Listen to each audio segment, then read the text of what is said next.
So just fire into it. Hi, Henry Holloway from the Daily Star. Hello. I guess first off, when did you guys pinpoint the UK as a market that you wanted to expand into with NXT UK? Is this like something that's been going on for the past 5 years? Was it just after Blackpool you realised, hey? Vince and I were in the office one day. There's a big map on the wall, and we took a dart and we're like, we hit. It was like Certainly how they used to book us. Yeah, what place is that? He was like, I think that's England. Let's do it there. It was just seemed like the place to go. Look, you go where the town are, right? You're gonna fish, you fish where the town are. There's a wealth of talent here that have built something really cool here, and through their hard work and through their determination and kind of learning on their own, have kind of built their own thing here. And to come here and now to, I guess in some way, reward them for that hard work and start to create something bigger here for them, and start to create a pathway that leads them to something more. As we talked about last night, right? This is about being able to make this a career and a long-term career choice for them, and to be able to expand that out so it can be on every level for them and for everybody else, and see that pathway is there to something bigger. I guess just a slight follow-up to that. With so much talent in the UK at the moment, with your Tyler Bates, your Pete Dunnes, your Trent Seven, is there really one thing which is fueling it? Why are all these people emerging all at the same time? I don't. It makes you feel any better. When I saw that tournament, Yeah. I mean, my goodness, I mean, that's one that for me, that's the first time seeing it. Oh my goodness, that's a far more talent than I was aware of. And then, of course, after that, you begin to investigate, look into it a little more, and you understand it. And I suppose on one end, like I always know that Regal and Fit and all them, certainly they came from the same area, but I guess I would suppose in a naive way over the years you figure that a lot of those places don't exist anymore. It's probably not as big or as many people are doing it. But then when they did that tournament, you see that there's a whole new younger generation of and unbelievably talented young men. And so for me, after you guys did that first UK tournament, and then of course watching then Tyler and Pete take it to the to that takeover, and that just sort of takes it, I don't know, for me, you see that it's something that is so good that it needs to be shown to more than just a small environment. Thank you. Yeah, and I think that to expand on that too, it's funny that when you start to dig into it, to Shawn's point about it not having that exposure, so you're not aware of it, even as aware of the environment globally as we are. Like when we went to go do the Mae Young Classic the first time, and we started to say like, oh, we're gonna do this tournament with women, there's enough women out there for us to do this, and we started to go, well, we'll do 16, but that'll be finding 16 elite women of the caliber that we want to be in this will be a challenge. And then we started to dig, and we started to find more and more. Next thing you know, we're at 32, and next thing you know, to do a 32 women in the tournament, I'm going like, boy, who am I going to put in there, and who am I not going to put in there? That became the bigger question about like, well, we have too many. Down. Yeah. Yeah. We're doing it. We're going to do it again here soon. And we're kind of getting to that point again now. Like, wow, there's just a lot out there. So, they're here and there, and they're all over the place. But I think the talent sort of gravitate towards finding each other, and they end up in these little pockets, and then they're all learning from each other. But helping to bring that out and show it to the rest of the world is the goal. Go ahead. We've seen so much of NXT talent, and also we saw the British talent doing so well last night. All of them want to become the next Triple H, the next Shawn Michaels. What was your secret to success? What was the thing that led you to legendary status that they can emulate, that they can learn from? Well, I think it's a combination of things. One, he and I both rode around and hung out with guys and had the opportunity to be in the ring with guys that knew more than us, who had been doing it longer, who were better, who had more experience, had traveled around, again, what we call it the territory days, and had worked with so many different talents. So that was one part of it. And then, honestly, not being afraid to fail, not being afraid to fall down, not being afraid to take risks, and you couple that with, we were very fortunate to be doing it at a time where I would think the business really started to change and transform from, even though it was, the WWE was going global and getting so much larger, it continues to grow and expand in so many different areas, places that, I don't know, you just, when we were 12 and 13 years old looking at it, you just never thought it could be that big. And so you couple all that together, there's a lot to work on in that respect. Gosh, if you just pay a little bit of attention, you're bound to learn something. And we paid a lot of attention. We were also extremely, hungry. We couldn't, we never grew out of it. Let's put it that way. And technically, I guess we still haven't. Yeah. In a lot of I think ways. that hunger to grow and learn and be open to learning, there's a certain point in time where you start to be able to do this at a level, and then that keeping that openness to learning, I think as all the talent that are here, one of the things that's really cool about them is,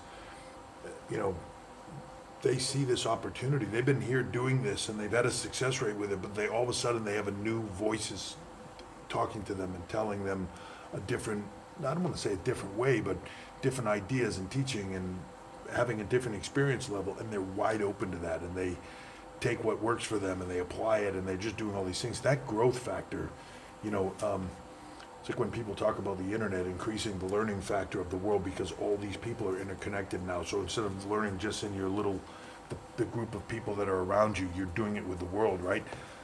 That's the same for this. I feel like it just will increase it. Guys like that were really good. Like I think about Pete Dunne a year and a half ago at that first tournament. He was really good. I look at the kid that I see now, Pete Dunne, as that guy a year and a half ago. It's light years difference of what he is as a performer on every level. That's awesome, and he's a sponge. Yeah, and I think the difference from our time to now is what might have taken us 5 years to learn, happens exponentially faster in their time because they have so many different resources, right there. As opposed to, for us, you'd work in a certain territory, you'd be there for a while, but then you'd go somewhere else, and then somewhere else. And again, you could cover maybe in our country, the United States, in 2 years, but now you can do it like that. I mean, at the Performance Center, we've got people from all over the place in there teaching, and if we don't have them there, we can get them there pretty quick, and it's a wealth of knowledge for the talent to draw from. I say it about the Performance Center all the time.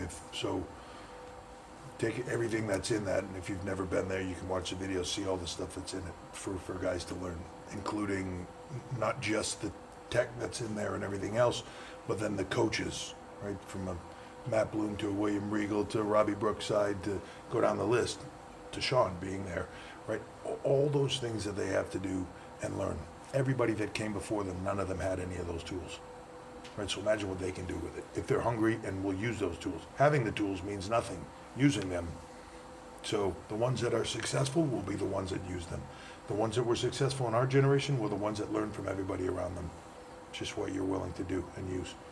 Yep, we will. And Shawn, what made you want to get involved in the UK tournament and make the trip over to be here? Well, one was seeing the first tournament, obviously, and then in the short time of Pete and Tyler, Trent, Wolfgang, they've gotten to come over, and again, it was. I like that style.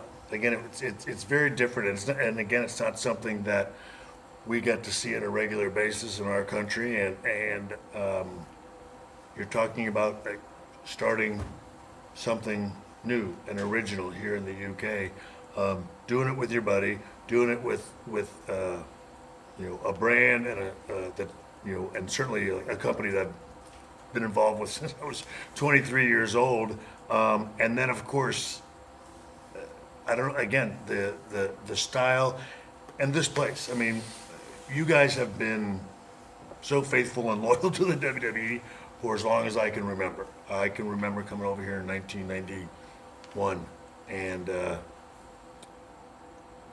feeling like a rock star, and it was just phenomenal. And fast forward all these years later, and there's still Rabbit out there, and that again, that never gets old, not to me anyway. And so having the opportunity again, it's all we don't do the performing anymore, but there is nothing, we've talked about it on a regular basis. There's it's hard to beat, seeing especially these local guys who are now getting to enjoy success on a much bigger level, and watch them tear the house down like they did last night in Royal Albert Hall, for heaven's sakes. An iconic building that they've all dreamed of performing in, and coming back and seeing that look on their face. It's phenomenal. I don't know, that, like I said, that's infectious, and that's synonymous about the whole NXT and Performance Center vibe and culture, that from the first time I walked in there, you feel it's a palpable feeling, and you think to yourself, gosh, this is all the stuff that's fantastic about the wrestling business, about the WWE. And again, I've got one gift that I was given, and it's to do this stuff. So why not? And getting to do it with your best friend, I mean, it's hard to beat. Thank you. Kenny? Yeah, it's Kenny from the Daily Record and Inside the Ropes. Just a quick question for each of you. You're gonna have to slow it down, but I did a whole thing with the yeah, we're gonna have to start over. I work for the Daily Record Yes, and thank you. Inside the Ropes, and it's lovely to see you. And I had a quick question for each of you. First of all, for you, with these shows, one of the great things about it, I think, is you get the WWE UK superstars, but you're also getting the NXT superstars. And it occurred to me last night, with the WWE UK shows having these tapings and NXT in the US having the tapings, because it's not live on a Monday or Tuesday, does that allow maybe the potential that NXT superstars could become regular parts of the WWE UK brand and kind of mix at points? Is that something that's on the table?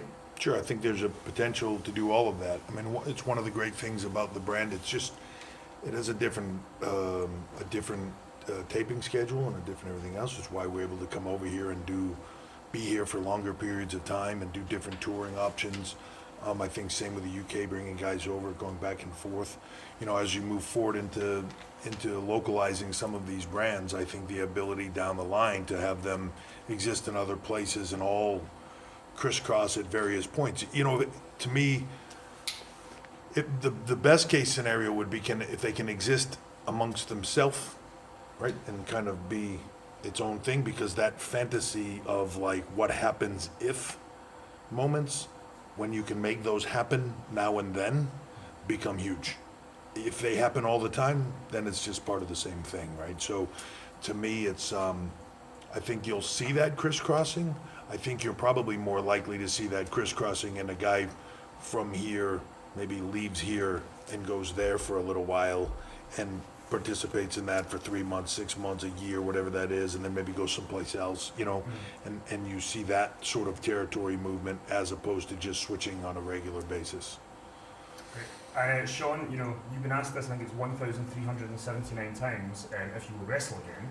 And you spoke recently about the idea that maybe you and Hunter could do something together again. And with the WWE UK brand and NXT in general, a lot of people think about fantasy matches with you and younger guys, maybe like a Zach Gibson from last night, or a Tommaso Ciampa in NXT. Like all these kind of younger guys, the idea of seeing you with one of them is just like a dream. Is that something that you would ever entertain, or is it just kind of like you would only want to come back in a kind of tag team thing if the opportunity arises? Yeah, no. Well, so I always try to explain it to people. So if you could take me at the younger version and put me in the ring with one of those guys, of course it would be a blast. But at the same time, I'd also like to be the younger version of me and be in the ring with the Harley Race, and a Buddy Rogers, and so. But none of those things can really happen in real life. So, yeah, that's the thing I always try to tell people. So I very much enjoy doing this, and I'm guilty of not really wanting to work for a living. I like doing this, and I've never. Because you don't know how hard it was to get him to come down here and just do this. Yeah. But I mean, this doesn't feel like work for me to put me in a singles match at WrestleMania Again, I was always thrilled to do it, but it's, you know, it's a very strenuous, it's a very anxious, it's a very, there's a lot that goes into it. The anxiety, once you get in there, and especially when you're done, it's phenomenal. But the getting ready for it is 100% work. And I don't put myself or my family through that to do again with, and again, to go out there and try to steal the show at 53, for God's sakes. Now, it's a whole different ball of wax if somebody says, you know, if, you know, do you two want to go down and, you know, work with some other 40-plus-year-old guys or you know, or 50 or whatever and mess around and be silly and we're willing to, you know, you know what I mean? I mean, that doesn't seem like work to me. So it's stuff like that I would consider, but nobody ever even talks about that. It's always me and somebody half my age, and that's just not anything that. And again, I don't mean that to be critical of anyone, but that's a lot of work. And honestly, I don't know. It's neat in theory, but I don't know. It's tough even to live up to that expectation. You know, if you're fantasy booking that and you say it's like, oh, this young guy versus young guy. You talk about Shawn Michaels from 15 years ago, right? That's the fantasy booking of it. And then when you start to, from our vantage point, to even start to think about that, you start thinking about, I can't do that. Time just takes that away from you. So are you setting it up to fail? Are you setting it up to not be able to do? That's the pressure of it, and it's really hard to deal with. Especially nowadays. So let's just say I did it, and the match was phenomenal. The reality is, this hairline is still what it is. Like, it's all hot and it's sweaty. And even if the match could be phenomenal and everything else, you're still going to bust my chops because I've got no way not to expose to you that I'm 52. And you know what I mean? And that's the thing.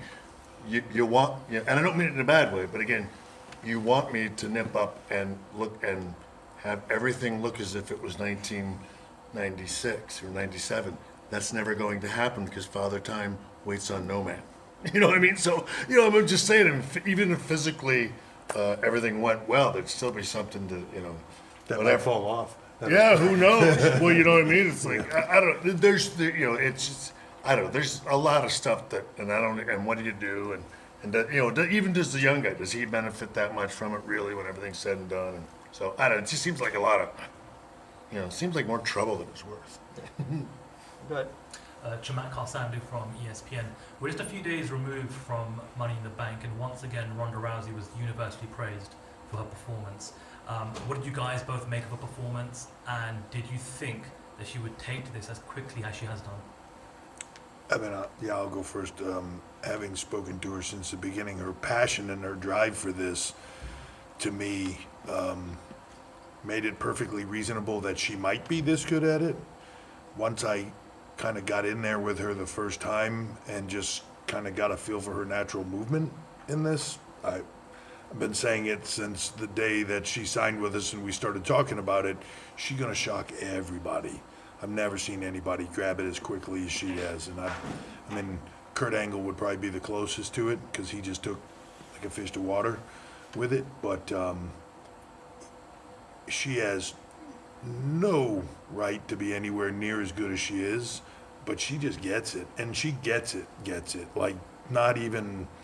More from just the physical aspect. Yeah, the athletic aspect. More than, she just gets it across the board, and she wants to entertain, and she's loved this probably from before anything else. It's almost, you know, and she'll say this in interviews, and I used to hear her say in interviews, and I thought that's a nifty thing to say, but like the whole, she truly believes that all the other stuff that she did was to get to this. Like, and when she would say it at first, I would go, like, that's a cool way of saying it, you know? But, like, legit, I think it is. Like, this is what she was supposed to be doing. Her route to get here was different than everybody else's. Her route to get there was, you know, going through judo and, you know, coming up through MMA and the whole thing to get to where she is right now. But it truly is, like, it's amazing.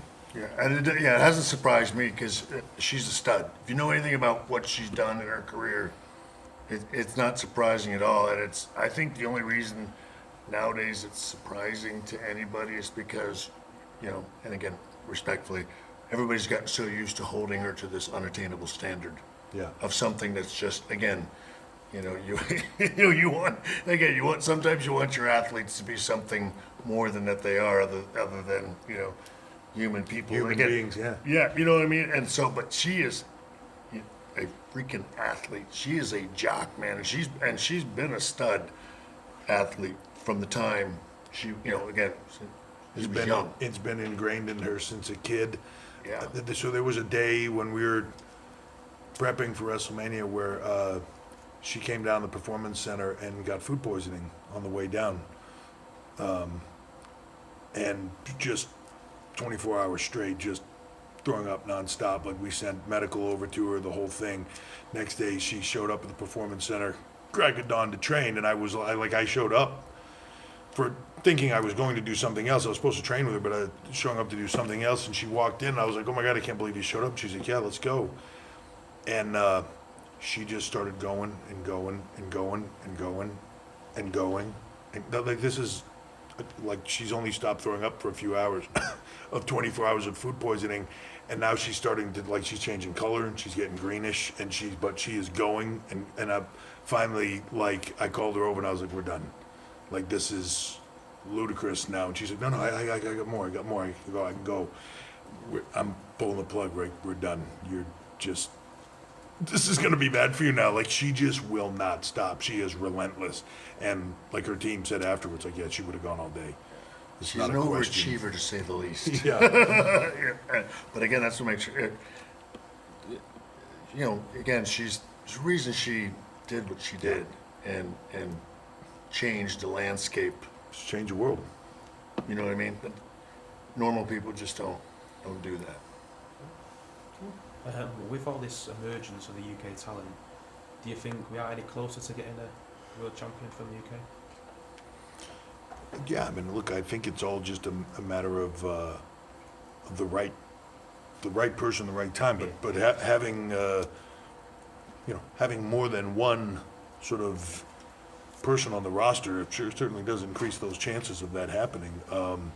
I actually believe, I think it's just a matter of time for the, it's funny that everybody puts things on that, like, oh, UK this or a certain that or whatever. We don't look at it that way at all. We just look for who's we feel is the biggest drawing person out there. It's not about the moment or multiple moments. It's about the overall picture of who's the biggest attraction at that time. So sort of kind of. But I think that's definitely a possibility. Certainly, that's what all this is about. Is just all of this global stuff. We talk about the global recruiting, and our recruiting team is out there everywhere now. You see the website up. It's all in an effort to, as Shawn was talking about earlier, and when we got in the business, it was really difficult to find a way to get into the business. Nobody wanted to give you that route. Nobody wanted to share the information. You had to really kind of stumble upon something through a lot of digging and scratching and clawing to find it. But never understood why that was that way, right? So one of my goals in kind of taking all this over was to create pathways for people all around the world that want to do this, that share a passion for doing this and entertaining like we do, to be able to find a way to do it, whether they're here in the UK, whether they're in, Japan, or whether they're in South America, or, the Middle East, or India, or any place, right? If you have a passion to do this, let's create a pathway. Not everybody's going to make it, but it's certainly going to increase that pool. It's certainly going to increase the level of athletes that get here, and we see that around the world now, athletes from all over, wanting to be involved in this and coming aboard, and it's going to change. In 10 years from now, the landscape of the people, the athletes that are in this business, will be the best of the best, but it'll be from around the globe, not just from one region. Just secondly, how much satisfaction do you get from working behind the scenes, the seeing talents grow and perform like so last time? Me tons, because it's funny because I'm less comfortable out there than I've ever been, because it's one of those things. I look at it and I think to myself, my goodness, the WWE and the wrestling business as a whole are in such good hands. I mean, I am thrilled about the talent that's coming up, and even on top of what he said, I think it's only a matter of time before we have, whether it's UK, European in general, so to speak, Australian, whatever. Finally, I think there was a time when the business was, from a generation before us, was a little bit more, secretive, and I don't know, but just wanted to keep their their small little place to themselves, and that's just our generation just wasn't like that. Again, he and I were very fortunate to get around a few older timers that were very good with sharing their knowledge, because that was hard to find at one time, and obviously when we all met one another, that was one of the things we enjoyed and about one another, and that's why we've been friends for so long, because it was.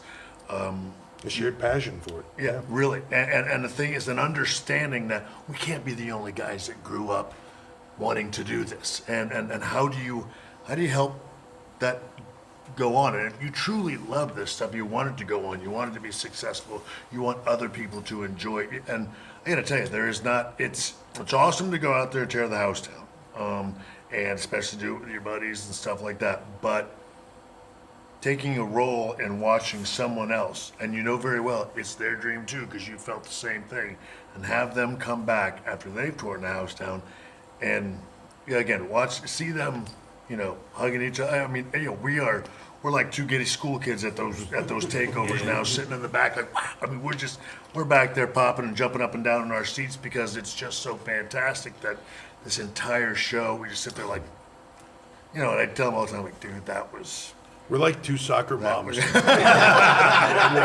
up in our minivan, and cheer for our kids. Yeah. Oh yeah. But it is. It's just. It's hard to beat. It really is. And so I don't know where. I think you're gonna have world champions in the future coming from just about everywhere. Yep. Yeah. We can go back to Sky. Yeah, just really related to the previous question before that. We talked about the talent pool over here. In terms of the women's talent over here, do you think we've got some work to do to get up to that of the men's? I think we got work to do everywhere. It's never, we'll never be satisfied, anywhere. But I just think that there's more. Look, when we did the Mae Young Classic for the first time, it dawned on me that as we find all these women and having conversations with them as they were getting ready for this, the women all have the same level of passion for it that we had, right? The same just desire to do this, only they did it without, and this is how I expressed it at the time, they did it without a pot of gold at the end of the rainbow, right? They all worked just as hard, they all sacrificed, maybe even more so, right? Careers, everything else, I'm sure relationships, to be on the road and travel, and for what? The indie show that maybe had a spot for a girl on it, and maybe she was a valet, or maybe she wrestled a guy that night because there was just no other girl to work with. And maybe she got paid a lot less than the guys, which weren't getting paid anything, right? All those things. And what was the end goal on that? To do what? Like, what's my career end, right? I'm doing this because I love it, and that's it. To me, to go to the Mae Young Classic and put that pot of gold at the end of the rainbow, to go like, hey, you love this as much as everybody else, great. We're going to create a system, we're going to create a platform, and we're going to put that there for you. To watch women like Charlotte come in, or Sasha Banks, or any of the women of that time frame have that opportunity and just knock it so far out of the park every time they got that chance, because quite frankly, a lot of times they were willing to work even harder than anybody else for that opportunity. They were willing to put in more time, more effort, more passion, heart, and soul into it than anybody else, because they knew this might be a fleeting glimpse at this. So there's just, when you say, is there more work to do? Yeah, just because there's fewer in the moment. But I think us creating that pathway for them and putting it in front of them now, I think you're going to see, I hear it and I see it every day. Women around the world, because of women like Rhonda going out and breaking down barriers in the world, right? the Williams sisters, or just everything that's happening out there. The world's more willing to accept it, and they're already willing to go out there and try to get it. But now there's a goal. Now there's a reward for going out there and trying to accomplish it. I'm thrilled that we can give them that reward. I'm thrilled that we can set up something that hopefully can be as big and as meaningful as everything that we do for everybody else and for the guys and all the other systems. It's awesome to me that now when we go into these markets, we're hiring women like Kavita Devi in India, you know, as the first woman from there, Shade Beseso from Jordan coming in as the first Middle Eastern woman. If she makes it, she'll change a culture there, you know. But the women that are coming in from around the world, Rhonda coming in with us, and I just think it puts a different spin on it. These women that are watching the Baileys and the Alexa Blisses and the Asukas and Naomi and all these women that are going out there every night and just tearing it up and showing them that the women can do anything and can succeed at anything just like the guys can. That's going to create a whole generation of young girls that right now are 10, 12 years old that are going to say, like, I'm going to do that, and I'm going to work just as hard, and you know, you take 5 years from now, wow, right? So, and I'd say, just as a wrestling fan, because again, I'm not nearly as well thought. I'm just, again, so from when we did the Mae Young Classic, so for me, I've been with the WWE since I was 23. I've sort of lived within that world for so long. I'm not really, nor had the time to know what else is out there. And when we did that Mae Young Classic, you, again, just like the UK tournament, you begin to see, like, oh my goodness, there is so much talent. And again, you're able to look and you see and investigate and research and, like, oh my goodness, there's a ton of talent out there. So for me, just purely on a wrestling fan level, you say, like, oh my good, there's, you know, why wouldn't you now begin to create something around this? Clearly there's enough of them. I just wasn't aware, again, much like not being aware of all the talent that was here. So I look at those things and I say, that to me, I see one day the women being an entity all into themselves, their own whatever. I don't see a time too far down the road when there's not an all-women's pay-per-view, for instance. You know, that you've got enough women within this line of work to where you could fill a whole, you know what I mean? That just seems like that's a natural process in some respects, because again, I go back to, there just seems to be so much depth, talent-wise, within this business in general, which is, to me, so again, it's just breathtaking. Two coming soon, based around the women.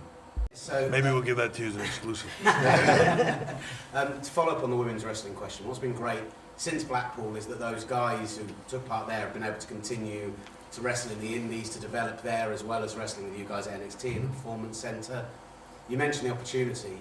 Only 8.7% of bookings in UK independent wrestling are women at the moment. So how do you assure that when you're only working with a kind of select brand of independent companies, that they're getting enough ring work, enough time in the ring? 8.7. Yeah. I got someone DM me that. You have someone's got a degree. Random person. Yeah, it became a report. They took the sample size of. See, then there's like a wrestling fan like me that just sees stuff and goes like, "Ooh, I like that," or "Oh." Yeah. And then there's wrestling fans like that. Like, you're only doing 8.7% of it. Like, wow. Yeah, look, it takes a while to change a culture. It takes a while to change the environment, and I think that is the goal, right? Is to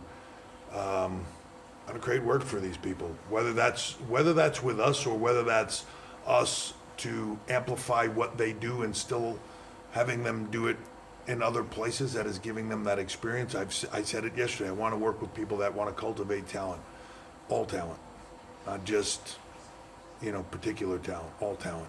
I want to make sure they have that opportunity. That's part of the gig. So, would I like to see that expand? If that, I don't remember what the question was because I made fun of you. It was. But yeah. With only kind of certain independents, how do you assure that between TV tapings they're getting enough time in the ring to keep developing? we tell the people that we want to work with, book more women, right? Yeah, I need them to get experience. I'm not going to demand you do it, but surely would make me happy. I've seen him suggesting it 4.7 times. Yeah. And you need at least 12.2% women on your shows. And I know a guy. Between the two of us, we've been doing this for 52.45 seconds. So I know a guy that can do the math for you, just to keep it straight. Give me your card on the way out. Go ahead. Alex from Give Me Sport, guys. John Cena mentioned the prospect of having a match in NXT and showering phase on Velveteen Dream Yeah. recently. Also, Can't afford his pay, right? On my NXT budget, I just really can't seem to hit John Cena's level of payoff. But I'll work on it if he wants to take a pay cut. every single takeover seems to be getting critical acclaim lately as well. Is there a scope down the road for like an NXT main roster pay-per-view annually, or do you think that'd be beneficial? What are your thoughts on that sort of dynamic? I think that there's opportunity for anything, right? Like I think Vince taught both of us a long time ago, never say never in this, and right, if the opportunity is right. As we talked about yesterday, there's different styles, there's different feels to different brands and all of that, and they all have their different places, but crisscrossing them, having them be a part of each other at the right period of time. Look, we've seen guys come down and work in NXT before or move over to do stuff like that, so it's not beyond the realm of a possibility, especially if somebody really wants to do it. Like, look, if John Cena comes to me and goes like, I have to do this at the next takeover with this person, I'm like, all right, if I have to put you on there, I will. well, that's the John's kind of guy. Heck, John do it for free. That I joke about the money thing like that. If he wanted to do it bad enough, he's certainly. Yeah. So. Yeah, and look, the fact that he's saying that, the value in him saying that, the value in him. And the interest level to me that we're creating, that a guy like Cena goes, man, that is so cool, I'd love to do that. The fact that Rock is talking about Ricochet, or that Cena's talking about Velveteen Dream, or, guys like that are paying attention to this at that level. Speaks for itself, right? Yeah. They don't have to get in the ring with them. They just have to be able to do that and start to talk about it, and it makes the world pay attention. All these, the talent that we're talking about, they're all making the world pay attention. We're just giving them the platform to do it.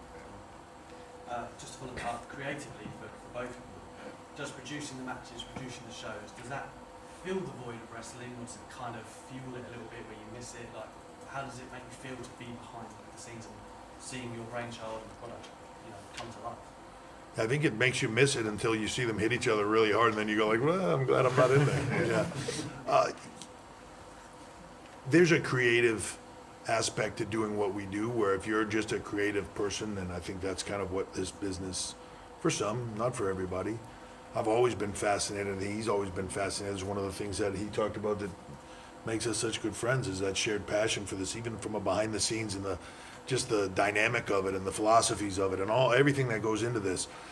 So that excitement level of just helping put it together at that level and creating something different in these shows and these environments, and creating a different vibe for this and a feel for that, and just talking about it and working with talent, and then seeing them go out there and doing it. And man,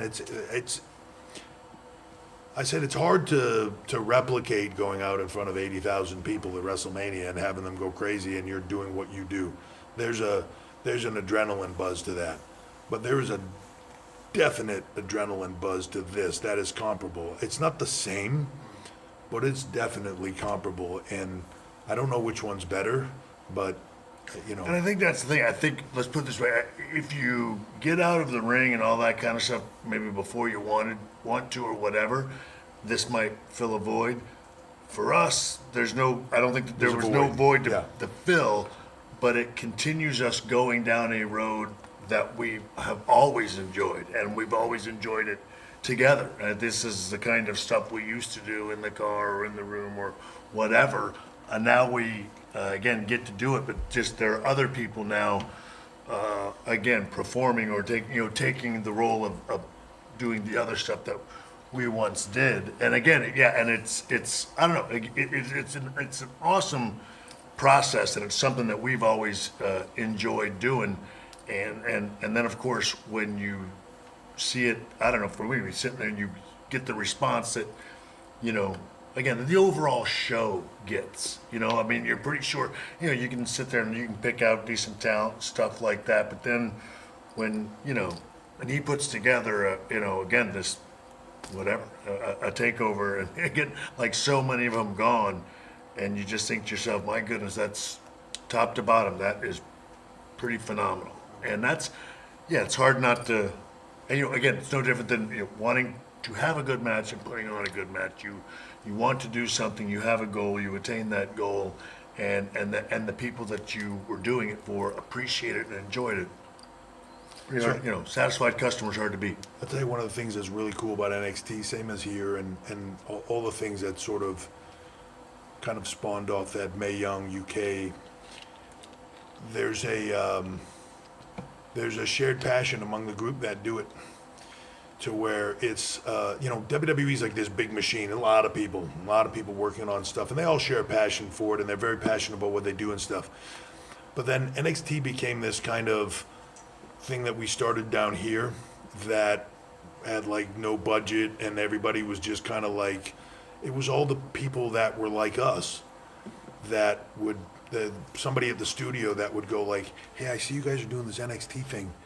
Can I help with that? Like, I'll do it on the weekends in my free time. Like, I'll come in. Start as volunteer work. Yeah, like I'll come in and I'll do it. And I'll be like, oh man, I got the cool editor guy. He's gonna work on the packages for us. He's gonna do it on Saturdays.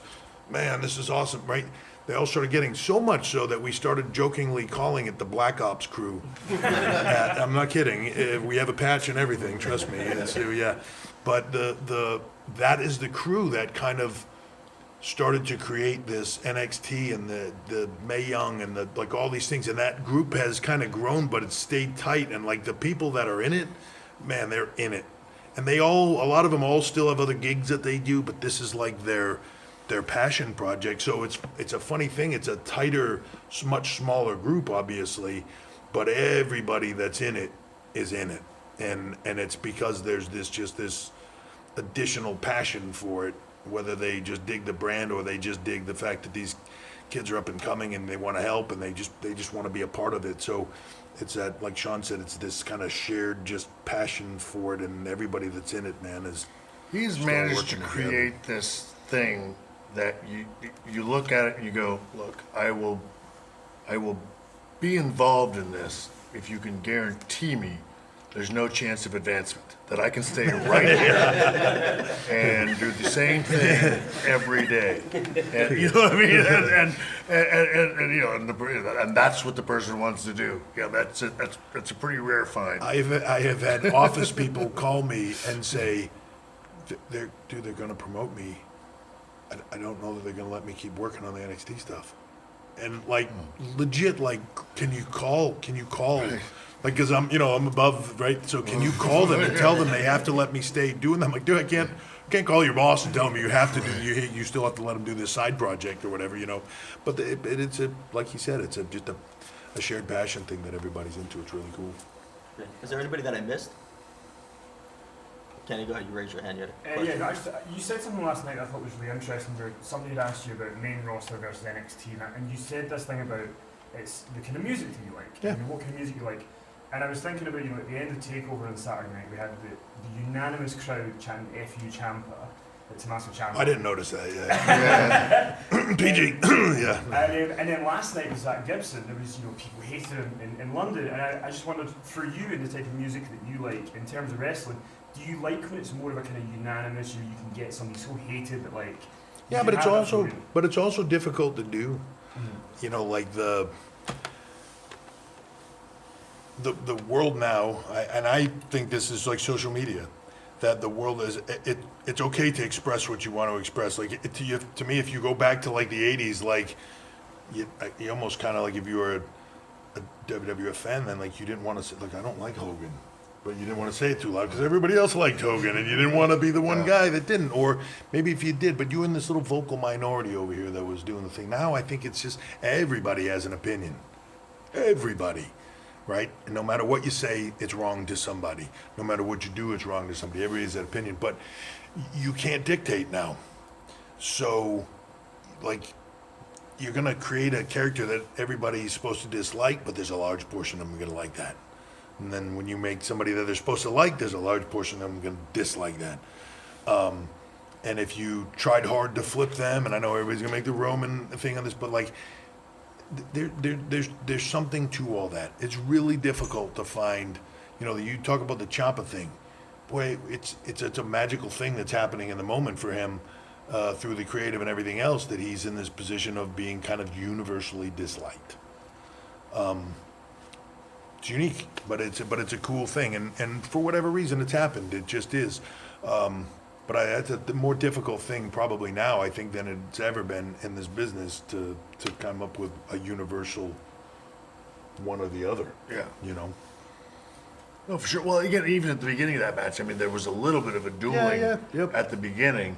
But then by the time it was done, there was, it was pretty decisive. And again, but that's what's so great about this. I mean, we love it, but it's still a fact. I mean, fans of anything, not just WWE fans of anything are, again, if you're winning, they're for you. If they're losing, again, I mean, you guys are like that with your soccer and everything. Right? I mean, I would imagine folks don't go to a soccer game in hopes that, big fight breaks out and it comes on the field and everything else. But sometimes it happens because of emotion or whatever. I mean, sports fans are passionate about what they do, and it causes them to do whatever. But same we with recognize music, too. it, yeah. Same with music. That's cool. Artists put out an album now, and like you go through the social media when the album comes out, and it's like greatest thing ever, absolute crap, complete garbage, greatest music of all time. Like it's just and it's okay if you if you get on social media and you say that it's absolute garbage, because that means at least you purchased the album to listen to it, to find out, to make your decision it's absolute garbage. After you purchase the album, we're good. You know what I mean? Whatever decision you want to come up with after that, knock your socks off. Yeah, the one thing I love about what we do is the passion of the fan base. I think sometimes fans think it's something that we hate or something. It's funny, sometimes I see the internet talk about us manipulating crowd noises. We don't manipulate the crowd noises. We on live stuff where they think like, oh, and then they turn down the volume because this guy was getting booed and they didn't want him getting booed. No, we didn't. It's just what's happening, right? It just is. But they're so passionate about it. But the fact that we love the fact that they can express their opinion. We love the fact that they can go out there and say, this is great, this isn't great, this guy's a good guy, that person's a bad guy, whatever that is, right? And yet, if they tell us they dislike something, if we're smart, we listen to that. Might take a while, but we can fix it, right? We talk about the women and this whole thing, and this women's evolution. So it started, but it hadn't boiled up until there was a definitive moment where the crowd had enough, the fans had enough, and there was a hashtag, was it Give Divas a Chance, I think it was, that trended globally for 3 days, like the noise, right? Vince responded on social media, keep watching, we hear you, keep watching, right? That caused the change, right? We embraced that. Took them a while to hear it, but embrace the change, and now it's headed in a completely different direction. It just takes time, and things take time to change, but they will get there. And shifting cultures isn't easy. Yeah, I'd be more worried if you weren't engaged, if you didn't have an opinion. Again, it's like when people go like, whatever. Somebody noticed you with Ashman. You ever get tired of that? Whether you do get tired of it or not, there's what's gonna really suck is the day when nobody cares, when nobody wants a picture, when nobody wants an autograph.